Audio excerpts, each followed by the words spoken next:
Hey everybody, Quantum here, and it is Sunday, April the 14th, I believe. We are basically 1 week away from the first iteration of Store Championships, and we had a couple of big tournaments happen across this weekend. The big one is now the newest, most players ever in a Pixelborn tournament. It is another Thea Bestie tournament. It is a 10K, and we have the top 16. It's happening right now. But I wanted to get a snapshot of what the top 16 was because they had published a deck list earlier today, I believe. And this was the order of the placings after Swiss. So Ruby Amethyst took first, Emerald Amethyst took second, Amber Steel Song took third, Amber Steel Song took fourth. So pretty interesting to see kind of the breakdown here. The top 16 at the time of making this video has already concluded, and I believe both of the Amber Steel Song lists are out. And I think we're now moving into top 4. So I think completing the top 8 right now, moving into top 4. Pretty interesting to see the diversity here. We got a Sapphire Steel list sneaking at the bottom, one here as well. So 2 Sapphire Steels. We got a total of 2 Ruby Amethyst players, 2 Emerald Steel players, 2 Amethyst Emerald players, obviously 2 Steel Song players, 1 Mufasa player, 1 Amethyst Steel, which I just made a video about, by the way. And look at the amount of Ruby Sapphire. This deck, seems to be very strong in the format. Having in this top 16, the only thing that this deck technically has a little bit of trouble with would be the Emerald Amethyst.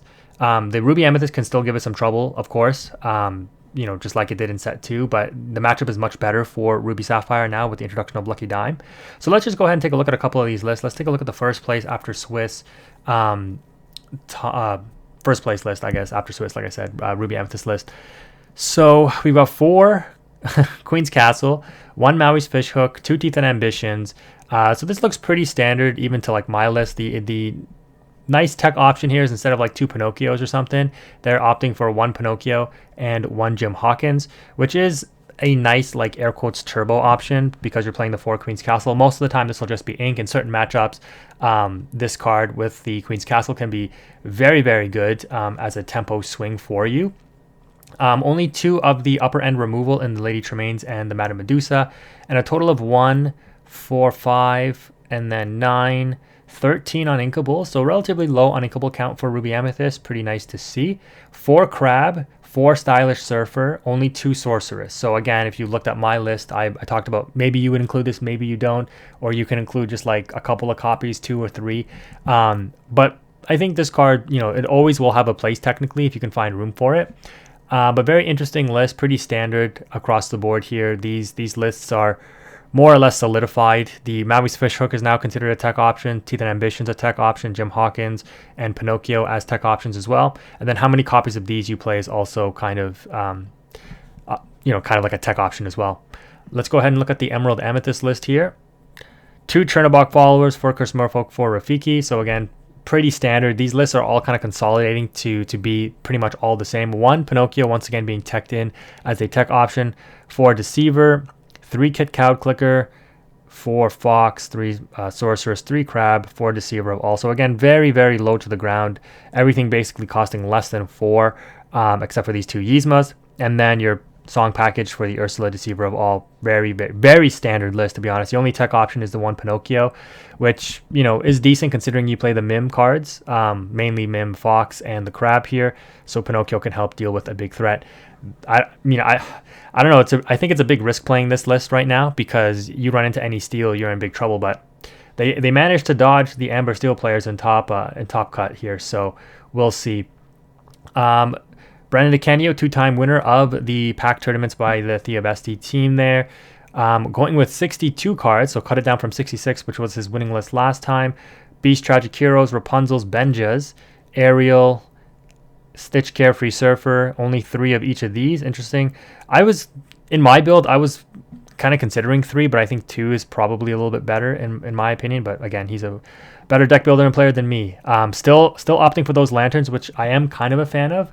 Interesting to see no Pride Lance build being making it into the top 8. I do think that the Flute version is better because it has a better matchup into Ruby Sapphire. And I believe Brandon DeCanio did lose to Ruby Sapphire in top 16. If we take a look at the pairing here, he would have been able to go first here, right? So third matches up into, Joshua on the Ruby Sapphire, and he ended up taking out Amber Steel Song. It's an extremely good matchup for Ruby Sapphire. It's probably the best matchup Ruby Sapphire has is into Steel Song. If the Amber Steel Song player is able to beat this deck, that just is a testament to how good of a player they are, or a misplay on the Ruby Sapphire player side. But yeah, this list looks pretty standard as well. The one scar, the Grammatals, I've already covered this in my own deck profile. This is the standard way to play this deck. Interesting to see more anti-aggro options. I talked about this as a tech card as well. Stitch Little Rocket. So, yep. Interesting to see though. Yeah, they are opting with a Stitch Little Rocket to go with the Montanui and the McDuck Manors, and the Lucky Dimes. So 64 cards over the 60 there. Interesting to see. Let's take a look at the Flute list. I think that this overall is better positioned in the meta as Amber Steel Song. This is my kind of list right here. This is actually, is this? So I have a couple of Amber Steel Song matches, and I think this list is more or less exactly the same as mine. I think I play 3 Grab Your Swords, 2 Along Came Zoo, so I just swapped this around. 3 Strength, 4. And I think I'm at 61 cards. Yeah, he's at 60. And I play 4 Bare Necessities because, again, into the Ruby Sapphire matchup, being able to Bare Necessities away the Fishbone Quill in their hand is actually like really, really important. So you want to tech against that bad matchup there. And again, at worst case, this is Ink. 2 Cinderella, like I was saying in the previous one. The Queen, Robin Hood, no Beast Tragic Hero, 4 Rapunzel. I had trouble including Benja in mine. I was trying to run 3, and I think I ended up cutting them. And what else did I run in mine? Oh, I actually did opt to run 3 Tinkerbells. So I think I cut the Benjas for the Tinkerbells. But again, you can argue that Benja is stronger, and you may not need the Tinkerbell because this top end here is pretty strong. Again, you do struggle against Ruby a little bit once you get to that top end, but with the Flutes, you should be able to outrace them anyway. So like my version was running Lantern still, but like I said, I definitely convert to Flutes. So very interesting to see. But again, these lists are out. Let's take a look at the Amber Ruby Mufasa, just straight on 60 characters. They don't care about Ursula Deceiver. They don't care about Bare Necessities. Very interesting list. 4 Lady Tremaine, no Madame Medusa, Scar, the Chernabog, very strong card. 4 Dragon, 4 Carefree Surfer as your draw engine, along with the Rapunzel, the Pongo Determined Father, and with the Rapunzel comboing with the Mother Gothel. No 1-drop, no turn 1 play, just ink and pass. A total of 8 uninkable, so the uninkability problem should not be an issue. And focusing on the evasive package, you got Goofies, you got Pongos, and you've got mini stylish surfers. This list is how I would build Mufasa if I was going to do it, so very strong there. And what else do we want to take a look at? The Emerald Steel list sneaking in here.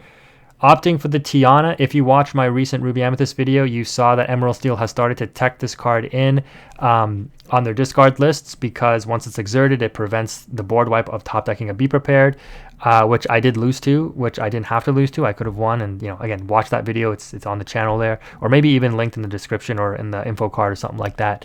But yeah, pretty standard list here. The Baboom's good tech option as well. Yeah, this is basically what I faced in the hardcore ranked. And not barely won, but like won comfortably with Ruby Amethyst thanks to the Queen's Castle. What list haven't we not taken a look at yet? I want to definitely take a look at this Amethyst Steel. I also recently posted a video about this, and this looks very similar to my list that I posted, you guys. I mean, they got 4 bosses on a roll, but this looks very similar to my list. I was running Smash, and I was talking about this guys, come on, man. I don't want to say I'm ahead of the meta here, but like, I'm really happy to see this list top, because I really do think this is a really good list. I like to see the Razul because it is a 3/3 body, right, until it gets damage on it, which basically makes it like a Smee. So your 2 cost cards here are very strong. My version, again, focusing on a little bit of a hybrid, I was running 4 1-drop Maleficents in place of the Razul. They're opting to not run the Madam Mim Snake, which makes sense because your turn 1 play, Captain Hook and Robin Hood, you don't want to bounce your Robin Hood, and so that's why I play the extra 1-drops with the Maleficent to synergize with the Snake. But if you're only playing 8 1-drops and 4 of them you don't want to bounce on turn 2 because turn 3 you want to play the Robin Hood, that makes sense. Really nice to see this list in the top cut here. A lot of removal options, right? Surprisingly, okay, no, not exactly similar to my list, because I was running, well, it makes sense. I was running Strength of a Raging Fire because I was running more of an aggro build that was able to go wide. But this list also, like, it's just very similar. It's like a mid-range Ruby, not Ruby, geez, Amethyst Steel list. So again, huge fan of this list. I think it has a lot of utility to just aggro out for game, because Amethyst has the goat, right? Like, and this is the one thing, like, if you're not playing Snake, you lose some utility with running the rabbit and the goat, but it's fine. I mean, they were able to obviously pull off an amazing top 8 there. Is it top 8? 1, 2, 3, wait, 1, 2, 3, 4, 5, 6, 7, 8. Yeah, barely making it into top 8. And no Sapphire Steels in the top 8, but 2 in the top 16. So let's take a look at Emmanuel's list here. The Fire the Cannons, amazing tech option against those aggro decks. Slows down Amber Steel Song, slows down Emerald Amethyst, slows down Ruby Amethyst, even with the Rafikis. Very, very good option. And it's not really a liability being uninkable because of the Fishbone Quills that you're able to run here. Opting to run the Robin Hood package in Sapphire Steel. I talked about this as well as a potential shift in this deck list. Very strong card. Like, the reason you haven't seen this run historically is because turn 3 you want a Fishbone Quill or Mickey. But I've talked about this in my, like, this was like 2 or 3 weeks ago, where I was saying, you know, maybe you run small Cogsworth, because shift 3, like, it essentially accomplishes the same thing as the Mickey. You want to be able to get a 5-singer out a turn early, and shifting does that. Shifting the Robin Hood on turn 3 or shifting a Cogsworth on turn 3, so that you can sing that whole new world and generate that advantage. So they're opting to include the Robin Hood package, which is technically stronger because Robin Hood is an insane card. Not only is it anti-aggro, but it's just a big body that helps you stabilize board states. So really strong list here. I think, what are they facing up against? Being in 9th place, they're going up against this. These are 2 decks I would want to see advance further in the tournament. But you know what? Against this build, like, if they end up going to the late game, the Tamatoa just wins that matchup, to be honest. Yeah, that's tough. That's tough. I would say the Sapphire Steel player has an advantage over the Ruby, or I don't know why I keep calling it Ruby, Amethyst Steel. And then, no Ruby Sapphire list making it into the top 8. All of them in the top 16. Wow. Let's take a look at the one that made it furthest along here. For Develop Your Brains, Popsicle Shield of Virtue. This is exactly my list for the items, guys. Again, like, wow. Only 3. Okay, opting to run 3 of the 2 drop. Along with, okay, they're not running the 1 jump ahead. I think 1 jump ahead is stronger than Grammatala, to be honest. But, this works for them. 3 Impulsive Ruler, 3 Judy Hopps, 3 Mickey. Mickey Mouse seems a little questionable here, but, it worked for them. Okay. 2 Bell. You're seeing this teched in as a 1 and 2 option. I was playing Amber Steel Song against this list, and I almost won. But they top deck like a Bell. Well, they top deck a Be Prepared first, and then they top deck the Bell to close out the game with Dime, and I was like, okay, I wasn't expecting that. But you're seeing this included more in these Ruby Sapphire list. Obviously, why wouldn't you, like, just Lucky Dime it for 5 instant 5 lore? Like, why not? And then traditional, very high end.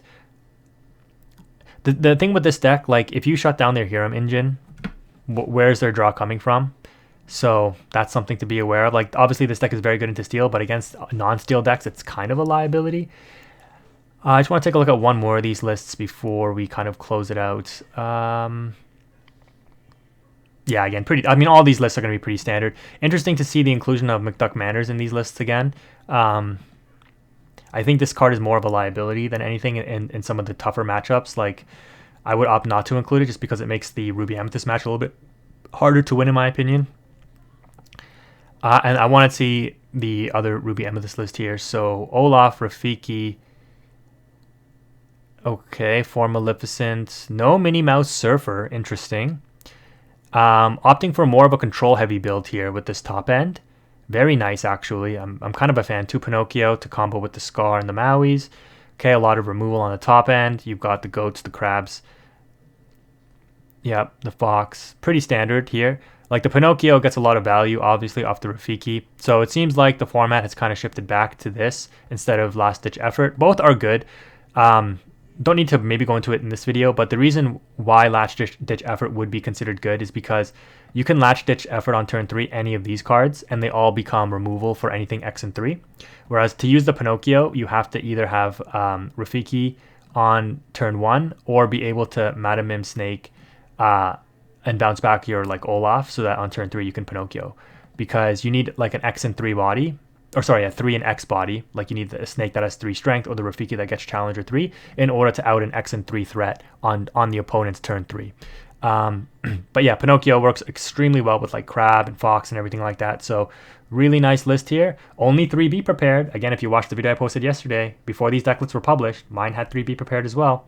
4 Friends, 2 Fishhook, man, similar to my list as well. And 3 Queen's Castle, similar to my list. But obviously the tech option is the Scar. Pretty nice to see here.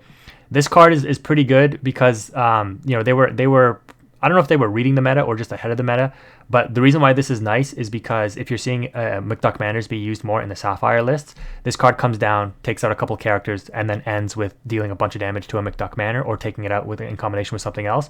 It can be super powerful and a huge tempo swing.